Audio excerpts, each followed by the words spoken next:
እኛ እናሳፍር ለኳስ ጨዋታ ፍል ለፊት ላይ ለመያዝ ምን ሮራጡ ሰዎች ለወንጌል ጥቅስ ምን ፈልግ ሰዎች ላይ ቋላው ፍልም ነገር ደሞ እዚህ መተን ደሞ እየዘመርን እየሰበክን ደሞ ሸሚዛችን አራግበን ደሞ ወያለው ዝም ብለን እንጨፍራለን። አሁን እኛ አናሳፍርም። እግዚአብሔር ሰው መገኘት የማይገባው ክርስቲያን መገኘት የማይገባው አልተገኘንም ናችሁ። የእውነትን ቃል በቀነት የማያሳፍር ሰራተኛ ሆነ። ስንቶቻችን ኦርቶዶክስ ቤተክርስቲያን አሰደብ፣ ስንቶቹ በእኛ ተሰነካከሉ። ሊመጡ የነበሩ በእኛ ምክንያት የወደቁ ሰዎች የሉ። ለመዳን በእርሱ እንድታድጉ አሁን እንደተወለዱ ሕፃናት ተንኮል የሌለበትን የቃሉን ወዴት ተመሩ። በጣም ተጠንቀቁ ክርስቲያኖች። አሁን እኔ እዚህ ጋር እያስተማርኩ ቃል እግዚአብሔር እየተማማርን በምን ግን መሆን አለበት? በቅንነት ለዝና ለጭብጨባ ለምስጋና ያልሆነች በቅንነት ገብተህ ቀድስ። ግን በቅንነት አሳይሃለሁ ቆይ ብቃቴ ቆይ ድምጼን ብለን ልትፎክራለህ የምትገባው ለእግዚአብሔር ልታቀርብ ትጋት ነው ክርስትና። ትጋ እንዳተኛ የማያሳፍር ሰራተኛ ሁን፣ የማያሳፍር መሪ ጌታ ሁን፣ የማያሳፍር ካህን ሁን፣ የማያሳፍር ዲያቆን ሁን፣ የማያሳፍር ሰባኪ ወንጌል ሁን። እስቲ መናፍቃንን በቃል የሚረታ አንዳንዱ እኮ ለመናፍቃን ምላሽ ከሉት ሚንተባተብ ሰባኪ ይቆራል። አታሳፍር ቤተክርስቲያን። በእስራቴ ላይ መከራ ላይ ያመጡብኝ ፈልገዋል። በቅን ሐሳብ ሳይሆኑ ስለ ክርስቶስ ያወራሉ። ወሬው እኮ ስለ ክርስቶስ ነው፣ ግን በቅን ሐሳብ። ወንጌሉ ስለ ክርስቶስ ትክክል ነው፣ ግን በቅን ሐሳብ አይደለም። ጸረ ማርያም ሆኖ ነው፣ ጸረ ቅዱሳን ሆኖ ነው፣ ጸረ ኢትዮጵያ ኦርቶዶክስ ቤተክርስቲያን ሆኖ ነው። የተማረ ቅን የሆነ ከጎጠኝነት የጸዳ ቅንነት ብቻ ሳይሆን ቅንዓት ያለው ጭምር የሰው ፊት አይቶ የማዳላ ሲነገረው ተአምር ምልክት ካልታየ ካልተደረገልኝ አልቀበልም ሳይል ከክርስቶስ ጋር የተጣበቀ ላይመለስ ነው ደቀ መዝሙር የሆነው። የሚመለስ እኮ ብዙ አለ። ስንት የሚገርም እኮ መሪጌታ እኮ ሸኝተናል። ስንት እኮ የሚገርም እኮ ሰባኪ እኮ ወጥቷል ከቤተክርስቲያን። በነገራችን ላይ ንጹህ መሆንና ቅዱስ መሆን ይለያል። አንድ ሰው ኃጢአት ሰርቶ ንስሐ ገባ ንጹህ ሆነ፣ ቅዱስ መሆን ግን ሌላ። አንድ ሰው ሰረቀ ሌባ ሆነ፣ ንስሐ ሲገባ ምን ሆነ? ንጹህ ሆነ። ሲመጸውት ቅዱስ ሆነ። አይታችኋል። የቀማውን ይመለሳል። እሱማ ንስሐውን ሌባ ነው፣ የቀማውን መለሰ፣ ታጠበ፣ ንጹህ። ከመስረቅ አልፎ ከመቀማት አልፎ መስጠት ሲጀምር ቅዱስ። እኛ እኮ በነፍስም በስጋ እኮ ነው እየበደልን። በስጋ የህዝቡን ገንዘብ እንዴትም አድርገን በልተን ጨረስ። ይባስ ብለን ደግሞ ኑፋቄ ነፍስም ልንሰርቅ በስንቱ የሚጠይቀን መድኃኒዓለም ወወልድ ወመንፈስ ቅዱስ አሐዱ አምላክ አሜን። ከዚህ የሚበልጥ ታያለህና የዮሐንስ ወንጌል ምዕራፍ 1 ቁጥር 50። እግዚአብሔር በቸርነቱ እንደኛ በደልና ኃጢአት ሳይመለከት ለዚች ቀን ስላደረሰን በድጋሚ ስሙ የተመሰገነ ይሁን። የዮሐንስ ወንጌል ምዕራፍ 1 ቁጥር 50 ላይ መድኃኔ ዓለም ኢየሱስ ክርስቶስ የተናገረው ገጸ ንባብ ነው።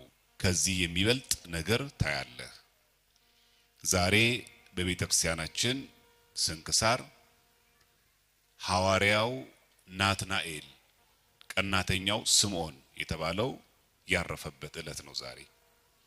ስለዚህ ርዕሱም ያደረግነው ከዚህ ሐዋርያ መንፈሳዊና የተጋድሎ ሕይወቱ እኛ ኦርቶዶክሳውያን ክርስቲያኖች በዚች ቀን ስለ ወንጌል ሁሉን አደርጋለሁ በሚል ርዕስ ስለተዘጋጀ ስለ ወንጌል ሁሉን ያደረገው ናትናኤልን አብነት አድርገን ተምረን ከትምህርቱ ደግሞ የምንጠቀም ያድርገን። ኢየሱስም መልሶ ከበለስ በታች አየሁ ስላልሁ አመንህን? ከዚህ የሚበልጥ ነገር ታያለህ አለው። እውነት እውነት እላችኋለሁ ሰማይ ሲከፈት የእግዚአብሔርን መላእክት በሰው ልጅ ላይ ሲወጡና ሲወርዱ ታያላችሁ አለው ይላል። ስለ ቃሉ እግዚአብሔር ስሙ የተመሰገነ ይሁን። ናትናኤል ማለት ቃሉ የዕብራይስጥ ሲሆን ትርጉሙ የእግዚአብሔር ስጦታ ማለት ነው። ናታን ማለት ስጦታ ማለት ነው። አሁን ብዙ ጊዜ በኢትዮጵያ ወንድ ልጅ ብዙ ጊዜ ናታን ብሎ መጥራት ተለመደ ነው። ናታን ማለት ስጦታ ማለት ኤል ናትናኤል ምትል ኤል ደግሞ ስም እግዚአብሔር ነው። ስለዚህ ናትናኤል ማለት የእግዚአብሔር ስጦታ ማለት ነው። በዓለም አቀፍ አብያተ ክርስቲያናት ናትናኤል የአርሜኒያ ሀገር ፓትሮን ሴንት የሚጠብቃት ቅዱስ ነው። ልክ አሁን በእኛ ሀገር ኢትዮጵያን እመቤታችን አስራት ሀገሯ ናት ብለን እንደምንጠራው ማለት ነው። ሐዋርያው ናትናኤል ደግሞ አርሜኒያ ለተባለች ሀገር የሚጠብቃት ቅዱስ ነው ብሎ ያምናሉ አርሜናውያን። አንዳንድ ሰዎች እንደዚህ አይነት ነገሮች ሲነገሩ እኛ ሀገር ብቻ ያለ አድርጎ ስለሚያስብ ማለት ይሄ ፓትሮን ሴንት ተብሎ የሚጠራ ነው። ጠባቂ ቅዱስ ማለት የአካውንታንቶች ማን ነው?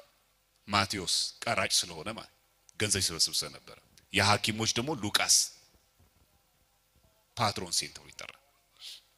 እና አትናቴው ማን ነው? ናትናኤል የእግዚአብሔር ስጦታ ማለት ነው።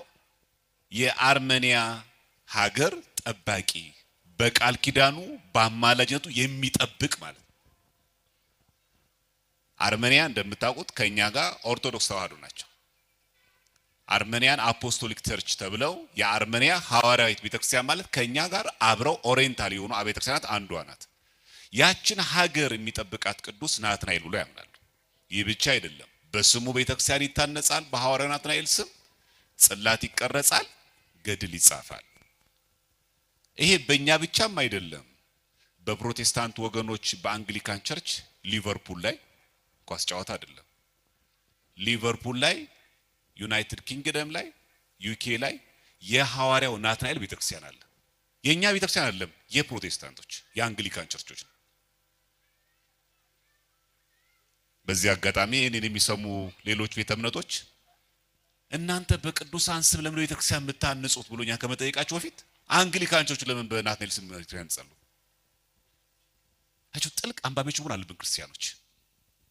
ቤተክርስቲያን መምጣታችን ካልቀረ የቤተክርስቲያናችንን ሁለንተናዊ ዕውቀት የኢትዮጵያ ኦርቶዶክስ ሊቃውንትን መተርጉማንን የአብነት መምህራን በደንብ አውቆ ብሔራዊ ሊቃውንትም ዓለም አቀፍ መረጃዎችን በሚገባ መሰንተር በጣም ተገቢ ነው። ለምን ይሄ ዘመን ዘር ማንዘር የኦርቶዶክስ ተብሎ የምንፎክርበት ዘመን አይደለም። ትህትና ይፈልጋል፣ ዕውቀት ይፈልጋል፣ ማስረጃ ይፈልጋል። ፉከራ አያዋጣም፣ ታውቃላችሁ። ስለዚህ ናትናኤል በቤተክርስቲያናችን ቅዱስ ነው። ዛሬ ግንቦት 15 ያረፈበት ዕለት ነው። በረከቱ ከሁላችን ጋር ይሁን። እንዳልኳችሁ ሐዋርያው ናትናኤል እንኳን በእኛ በፕሮቴስታንት ወገኖች አንግሊካን ቸርቾች ሴንት ናትናኤል ቸርች ነው የሚለው ራሱ ቤተክርስቲያኑ ራሱ ስያሜው በናትናኤል ስም ሊቨርፑል ላይ ዩኬ ላይ የሚገኝ ቤተክርስቲያን። ናትናኤል ማን ነው? ርዕሰ ጉዳያችን ወደኛ ስናመጣው ስንክሳራችን ስትመለከቱ የዛሬውን የኦሪትና የነቢያትን መጻሕፍት የተማረ ያወቀ ተመልከቱ። ናትናኤል የእግዚአብሔር ስጦታ ነው። ዛሬ ናትናኤል የእግዚአብሔር ስጦታ ከሆነ ዛሬ ናትናኤሎች የት ነው ያላችሁት? ናቴዎች የት ነው ያላችሁት? በዛ አጋጣሚ እዚህ ውስጥ ካለ ይቅርታ፣ እለቱ አንስቶን ነው እንጂ ሰሎሞን ቆር አይደለም። ልክ በቤተክርስቲያናችን እንደምታውቁት ራእይ ዮሐንስ ላይ ስም አለ ሞተህማል ይለዋል። ምን ማለት ነው? ስሙ ደስ ይላል። የቤተክርስቲያን አስተዳዳሪ ስሙ ሚካኤል ነው። ደስ አይልም? ሚካኤል ማለት ሚኪ የሚባል ሰው እንዳለ ማለት ስም አለ በጣም ደስ ይላል፣ ግን ሞተሃል። የስም እኮ ትርጓሜ እንደ እግዚአብሔር ያለ ማን ነው? ስምማ አለ እኮ ስምሽ እኮ ያምራል፣ ወለተ ማርያም ትባያለሽ፣ ግን ሞተሻል። ስምህ እኮ አለ ወልደ ገብርኤል ተብላል፣ ግን ሞተሃል። ስምማ አለ ክርስቲያን የሚል ስምማ አለ ዲያቆን ገሌ ቄስ ገሌ የሚል ስም እኮ አለ፣ ግን ሞተሃል። እግዚአብሔር ከዚህ ሰውረን። በሆነ ብዙ ጊዜ ስማችን መጽሐፍ ቅዱስ ላይ የቅዱሳን አበው ስም ይዘን ስማችንና ግብራችን አይገናኝም። ናትናኤል ሕይወቱን ብቻ ለምናወራው የኦሪትን የነቢያትን መጽሐፍ የተማረ ብቻ አይደለም ያወቀ ጭምር። ብዙዎች እኮ አውቀው ያልዳኑ ሰዎች አሉ። ጌታችንን በወንጌል ሲመሰክር ሉቃስ 11:52 ላይ እናንተ ሕግ አዋቂዎች አለ ፈሪሳውያንና ሰዱቃውያን የእውቀት መክፈቻ ስለወሰዳችሁ ይላል። የእውቀት መክፈቻ እኮ ይዛችኋል። ዕውቀቱ እኮ አለ። ወዮላችሁ ራሳችሁ አልመገባችሁም የሚገቡትንም የራሳችሁ አልገባችሁም የሚገቡትንም ከለከላችሁ። ዕውቀቱ አለ። የዕውቀት መክፈቻ እኮ ነው ያላችሁ። ወሰዳችሁ እኮ ነው ተመራችሁታል። ኦሪትና ነቢያት ወደኔ ወደ ምድር ኢየሱስ ክርስቶስ ልትመጡ ግን አልቻላችሁም። እናንተም ማትገቡ ሰው ማታስገቡም። እንደዚህ አይነት ሰው የለም። የሚገርም ቤተክርስቲያን አገልጋይ፣ የሚገርም ካህን፣ የሚገርም ተጋድሎ ያለው በቤተክርስቲያን አገልግሎት ቀዳሚ የምንለው ግን ለሰዎች መሰናክል የሆነ ወይ አያገባ ወይ ሰው አያስገባ። እኛን ብለው ስንቶቹ ከሰንበት ወጡ። እኛን ብለው ስንቶቹ ከጽዋ ማህበር ተበተኑ። እኛን ብለው ከቤተክርስቲያን ስንት ሰዎች ቀሩ። ጌታችን ወዮላችሁ ይላል። አሌ ለክሙ ነው የሚለው። ወዮላችሁ ምን ለሚሉ የዕውቀት መክፈቻ ስለወሰዳችሁ። ለስሙ ዲግሪ አለ፣ ተምርሃል፣ ጎበዝ ተማሪ ነህ። ምን አረክበት? የሰንበት ተማሪ ነው ያረገ? ቆራቢ ነው ያረገ? ማስተርሱን ተማርከው የቤተ ክርስቲያን ልጅ ነው ያረገ? ቃሉን እንድንጠብቅ ነው ያረገ? ስጋው ደሙ እንድንቀበል ነው ያረገ? ለምን አረወልን? የእውቀት መክፈቻ ወስዳችሁ ወይ እናንተ አትገቡ። ለስሙ ዶክተር ነው፣ ለስሙ ማስተርስ አለው፣ ለስሙ ዲግሪ አለው፣ ለስሙ የአብነት ትምህርት ተምሯል። ልጆቹ ቤተክርስቲያን እንዲመጡ ግን አይፈልግም። የሰንበት ተማሪ እንዲሆኑ አይፈልግም። አረ ከዛም የባሰ አለ። የቤተክርስቲያን ልጅ እንዳታገቢሽ የሚል ሰው እኮ አለ። የእውቀት መክፈቻ የወሰዳችሁ እናንተም ማትገቡ ሰው ማታስገቡ ወየውላችሁ ይላል እግዚአብሔር። ከዚህ ሰውረን። ናትናኤል ኦሪትና ነቢያትን አውቆ የእውቀትን መፍቻ ወስዶ ራሱን ገብቶ ሰውን ያስገባ። ስለ ወንጌል ሁሉ አደርጋለሁ ማለት ያ ነው። ገብቶ ሰው ማስገባት መቆለፍ አይደለም። ክርስትና የግል ህይወት ብቻ አይደለም፣ የጋራ ነው። ለዛ እኮ ነው በቅዳሴ ጊዜ የግል ጸሎት አጽን ማለት ነው የጋራው ይበልጣል ነው። የማን ጸሎት ውስጥ እንደሚደመጥ ስለማናውቅ ናትናኤል የነቢያትን የኦሪትን መጻሕፍትን የተማረ ያወቀ የእውቀት መክፈቻ ወስዶ እሱ ራሱ ወደ እውነተኛ ወንጌል የገባ ሌሎቹንም የሚያስገባ ደገኛ አገልጋይ ነው። ስለ ወንጌል ሁሉን ማድረግ ይሄን ያሰጣል።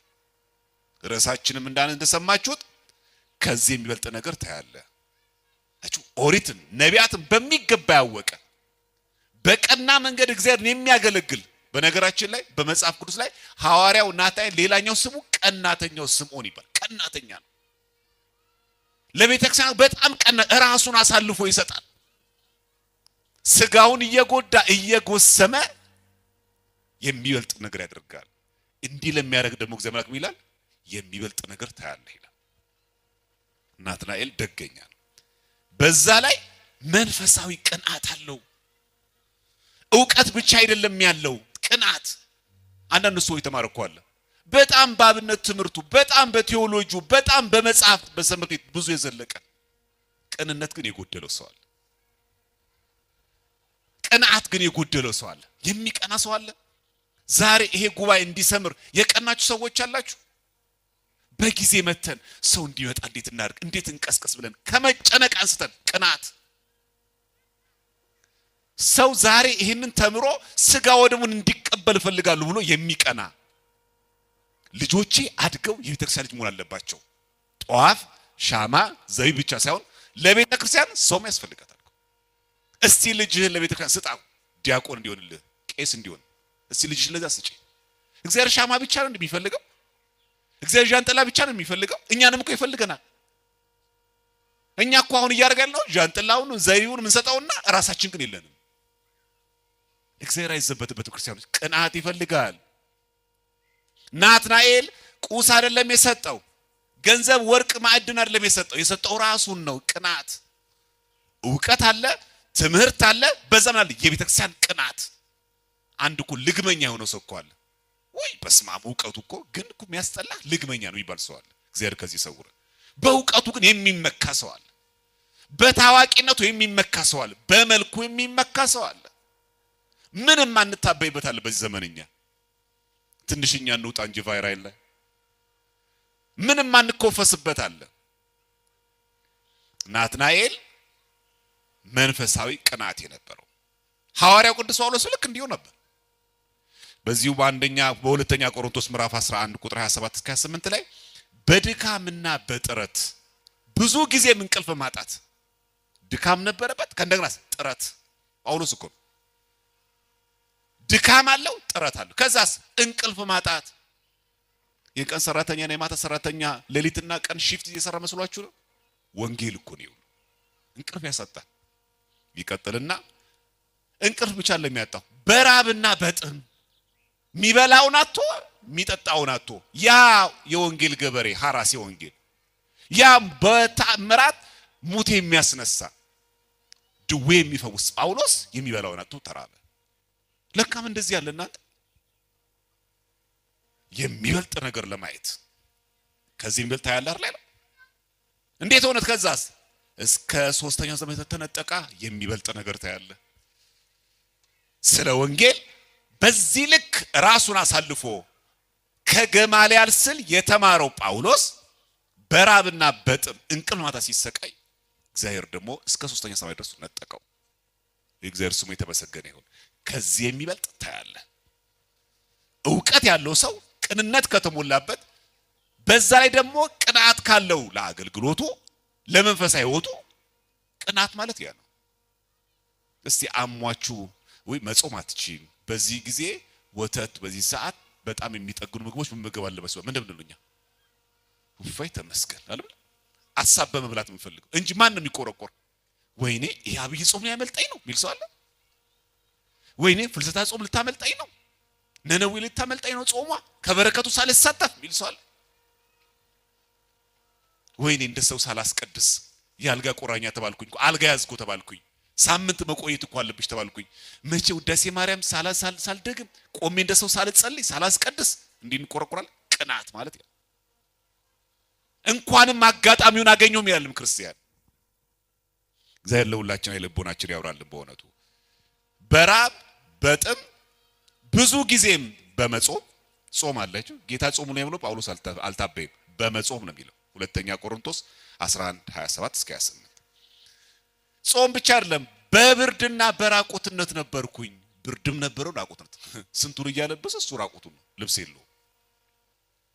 የቀረውን ነገር ሁሉ ሳልቆጥር እለት እለት የሚከብድብኝ የአብያተ ክርስቲያናት ሁሉ ሐሳብ ነው ይላል ጳውሎስ። አልቆጥርም ሌላው ነገር ተውቶ ይላው ሁሌ የሚያሳስበኝ የቤተ ክርስቲያን ቅናት ማለት ያ እንቅልፍ ያጣ የሚበላ የለም የሚጠጣ የለም ራቁት ነው። ግን ሙት ያስነሳል። አቤት በዚህ ዘመን የኖረበት አንድ አገልጋይ ቢኖር ኖሮ እንደ ጳውሎስ የተአምር ቢያደርግማ ስንት ሲዲ ይሸቀል ነበር።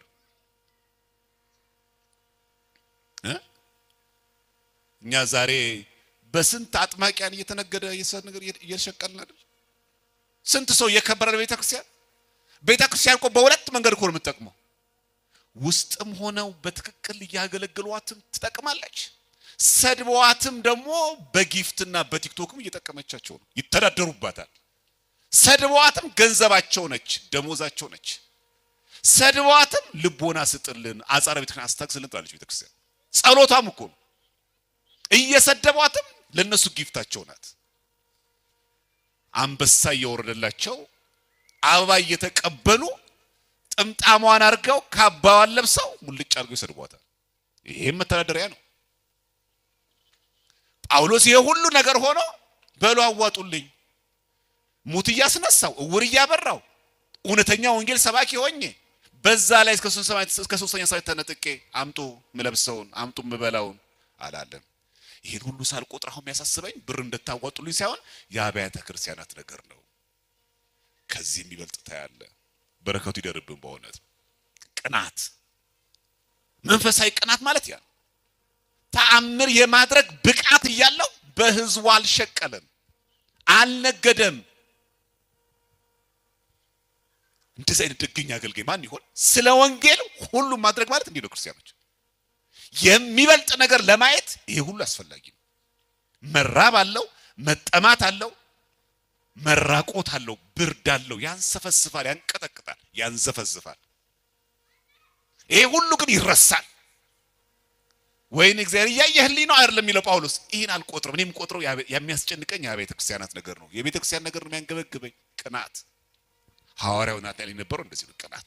ለዛም ነው ሐዋርያው ናትናኤል መጽሐፍ ቅዱስ በሌላ ስሙ ሲጠራው ቀናተኛው ስምዖን ይሏል። ቀናተኛ ነው። ስንቶቻችንን ቀናተኛ? ዛሬ ቀናተኛ ብንሆን የኛ የወንጌል አገልግሎት ይሄ ብቻ ነበር ሰው መገኘት የነበረበት? ኃላፊነቱን እኮ ለስብከት ወንጌል ብቻ እኮ ስለሰጠን፣ ድካሙን እኮ ለጥቂት ሰዎች እኮ ዘርግፈን ስለጣል ነው እንጂ እኔ ያገባኛል ወንድሜ እህቴ ባትማር ቃለ እግዚአብሔር ባትማር እኔ እኮ ተጠየቅበታለሁ፣ ግድ የለም ይዤው ልምጣ ወንድሜን እህቴን ብንል ኖሮ ይሆናል? ቀናተኛ ነን። ዛሬ ይሄ ሐዋርያ ያረፈበት ነው። በሉ ዛሬ እዚህ የተገኘን ክርስቲያኖች እንደዚህ አይነት የቅዱሳን በዓል ቤተ ስንክሳር ላይ ሲጽፍልን እንድንማርባቸው ከህይወታቸውም ደግሞ ቀስመን ከቃል ኪዳናቸው እንድንጠቀም ብቻ ሳይሆን በህይወትም ተግባር ላይ እንድናውለው ነው። በዛ ላይ ናትናኤል የሰው ፊት አይቶ የማያዳላ በሃይማኖቱ እውነተኛ ነው። በጣም የሚገርማችሁ መጽሐፍ ቅዱስ ላይ ስለዚህ ነገር ተዘግቧል። ፊልጶስ ናትናኤልን አግኝቶ ምን አለው? ሙሴ በሕግ ነቢያትም ስለርሱ የጻፉትን የዮሴፍን ልጅ የናዝሬቱን ኢየሱስን አግኝተነዋል አለ። አሁን የሚናገረው ፊልጶስ ነው። ገና አሁን ስለ ክርስቶስ ማን እያስተዋወቀ ነው? ክርስቶስን ለማን እያስተዋወቀ? ለናትናኤል። ምን እንዳለው ስሙ። ሙሴ በሕግ ነቢያትም ስለርሱ የጻፉትን የዮሴፍን ልጅ ምን ማለት ነው? ያው አይሁዳውያን ዘንድ የሚታሰበው ክርስቶስን የዮሴፍ ልጅ ብሎ ስለሚያስቡ እሱ እንጂ ወልደ እግዚአብሔር ሕያው ወልደ ማርያም ስግው ያለ ዘር አብሲ ከመቤታችን ተወለደ ነው። ለአምላካችን ክብር ምስጋና ይግባው። የናዝሬቱን ኢየሱስ አግኝተነዋል አለው። ናትናኤል ምን አለ? ከሰፈራችን እኮ ካንተ ሀገር ከገሊላ የወጣ ነው ሲለው ምን አለው? የኛ ዘር አላለ። ከናዝሬት መልካም ነገር ሊወጣ ይችላል?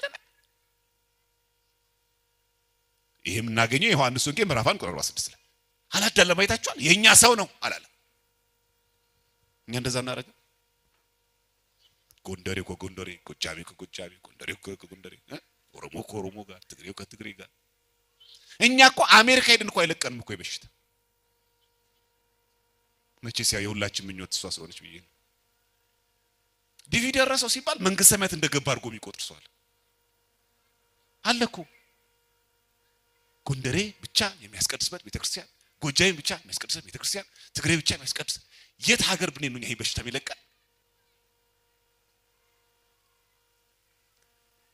አያችሁ ናትናኤል ካንተ ወገን የሆነ ከናዝሬት ከገሊላ እኮ የወጣ የናዝሬቱን ኢየሱስን አገኘ ነው ሲባል የኛ ሰው ነው አላለም። ከናዝሬት መልካም ነገር ይወጣል አያዳላም። ናትናኤል ዘረኛ አይደለም፣ ጎጠኛ አይደለም፣ ጎሳውን አልመረጠም። ይወጣል እንደ መልካም ነገር ታችሁ ክሮስ ቼክ ማድረግ ትክክል ነው። እውነት ነው የምታወራው ፊልጶስ። ከናዝሬት መልካም ነገር ይወጣል ሲለው ፊልጶስ ምን አለው? ናና ዛሬ ይሄ በሽታ አልተጠናወተንም። ጽዋ ዝክሮቻችን በቅዱሳን ስም እንዘክረው የአንድ ጎሳ የአንድ ብሔር ቢመራችሁ ማውጣት እውነታው ይሄ ነው። በጣም ጥቂት ናቸው በቀይ ቅዱሳን ሲሰበሰቡ አንድ ሰፈር ያሉ ምንም ይሁኑ ኦርቶዶክሳውያን ብቻ መሆናቸው የሚሰበሰቡ አሉ። ጽዋ ዝክራችን እኮ ዛሬ እኮ በጎሳና በቆጥ ነው። ምን ተጠቃቀመው ሁሉ እኮ በዛ ሆነ። ምን ደጋገፈው ራሱ ባልንጀራችን ራሱ ከዛም አልፎ ጋብቻችን ሁሉ እንዴት ከዚህ ጎሳ ታገባለ ብለን አረ ከዚህም ከፍታልኛ ሰባኪ ወርዶም ሲያስጭስ ሲጨርስ የቅድሙ ሰባኪ ግን እንዴት ነው ግን አማራ ላይ ጎጃሜ ይመስለኛል። አይ የሆነች ቃል ሲናገር የእግዚአብሔርን ቃል እንኳን ለምን እናንተ የምትሰሙት ሰባኪ ወርዶ ሲጨርስ የሆነች ቃል ያለት ቃል አይ እንትን ሳይሆን አይቀርም መሰለኝ። እግዚአብሔር አይደል ልቦናችን ያብራልን በእውነት።